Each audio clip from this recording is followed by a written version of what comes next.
Hello everyone, we are taking you along on our trip to Olympic National Park and we're starting here in Seattle. So Seattle's the gateway for most people to Olympic National Park. We stayed in an Airbnb right next to the Space Needle and got some beautiful views right outside our window while we were drinking coffee. We didn't have too long in Seattle, but we wanted to see the city, so we decided to walk from downtown Seattle up to Cary Park. From Cary Park, you get these beautiful panoramic views of downtown Seattle. On a clear day, sometimes you can even see Mount Rainier. Sadly, it was a bit cloudy when we went. Next, we took a walk down Seattle's Waterfront to get to Pier 57 and Seattle's Great Wheel. All along this area, they have lots of attractions, including the Great Wheel and the aquarium. Along the way, you get really nice views of the water, and sometimes you can even see some marine life.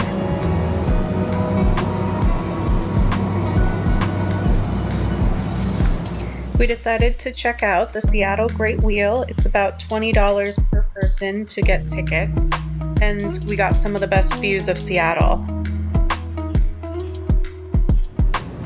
It was definitely worth the price that we paid on the Great Wheel, as we got about 20 minutes total and we went around multiple times.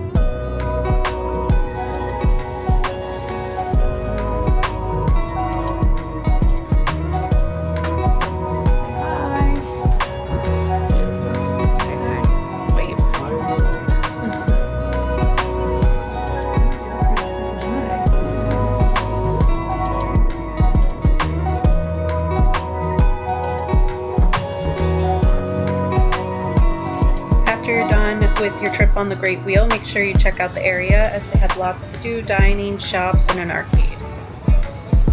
Okay, next must-do in Seattle is you have to check out the gun wall. This is a great next stop after the Ferris wheel, as it's only about a 5-minute walk and it's on the way to other attractions such as Pike's Market. You can contribute to this beautiful wall with your own bubble gum that you can buy on this same street.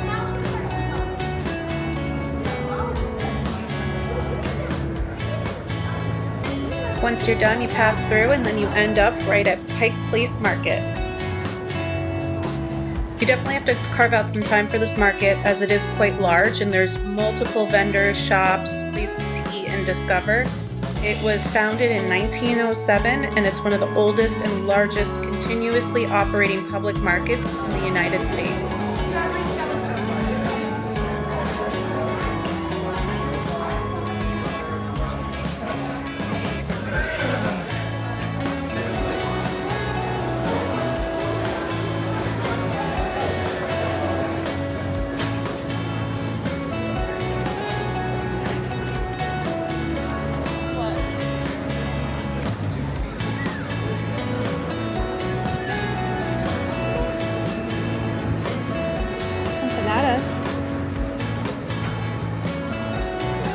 So at the market, there's also the Pike Place Starbucks, which is the first Starbucks to ever open in the world. It was opened in 1971. As you can see, the line was quite large, so we did not wait. So if you're into the outdoors and you're visiting Seattle, you should also check out REI. This store is amazing. It has a walking path, biking trails, and the indoor space is huge. For our next stop, we're going to head over to Olympic National Park and Forks. For this, we took the southwest route in order to do the full loop. Because we're coming from the bottom to get up to Forks, we were able to stop at some amazing spots, including the Tree of Life. The Tree of Life is definitely worth the stop on the way up to Forks. To get here, you stop at the Call Lodge campground and then you just walk on the beach until you see the Tree of Life.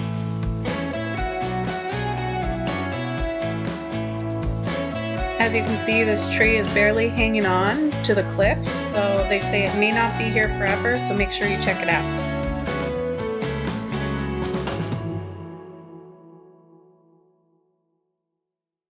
While you're there, check out the campground, as this is a great overview of what you're going to experience in Olympic National Park.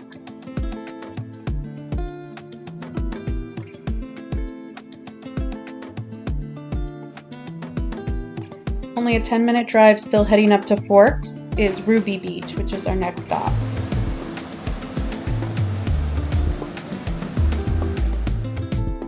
Ruby Beach is a must-do as it almost looks apocalyptic when you first see it. There's plenty of driftwood and there's all the sea stacks, which make an amazing backdrop over the Pacific Ocean.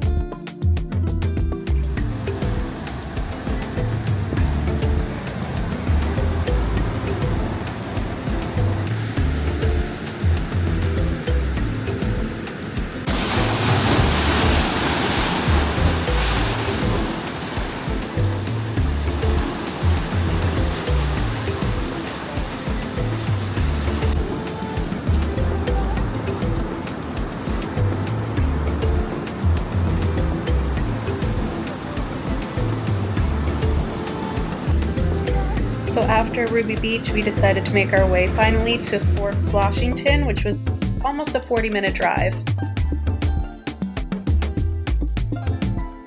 This small town is the perfect stay for Olympic National Park, and you get to stay close by to beautiful locations such as the Hoh Rainforest.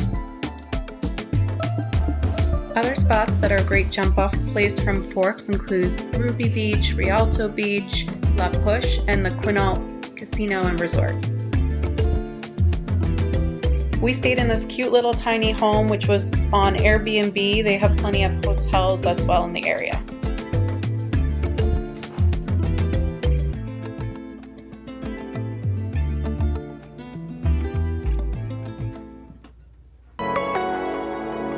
This space was perfect and you could even fit a family. It's so cute, right? Oh wow, there's like another little...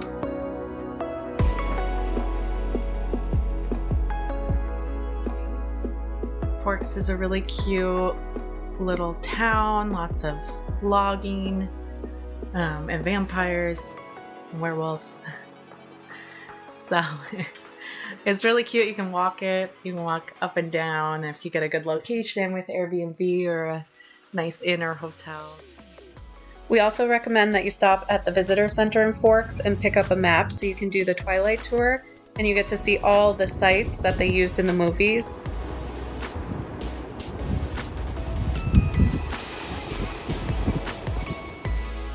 They also have a bunch of little shops and they really decorate to embrace the Twilight theme.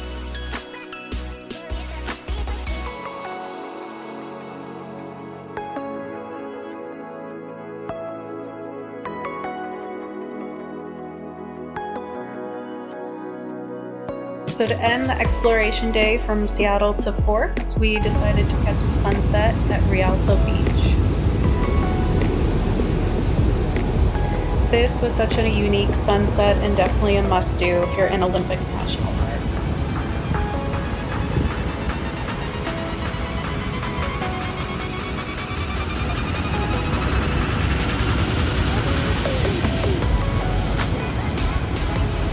Oh yeah.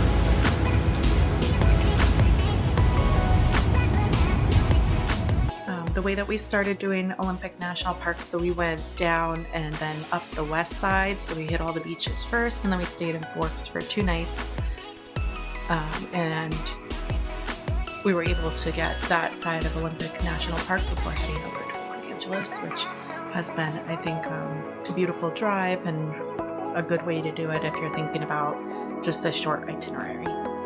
So I hope you enjoyed our tour of Seattle up to Forks through Olympic National Park. Make sure you check out some of our other videos if you're interested in seeing how the rest of the trip went.